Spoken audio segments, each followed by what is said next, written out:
Tots els alumnes de les escoles d'educació especial poden anar a l'escola ordinària? Què ha de passar perquè això sigui possible? Ja veuràs.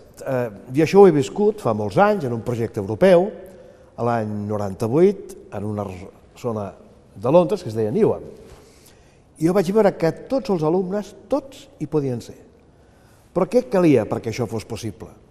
Que l'escola s'adaptés a cada alumne.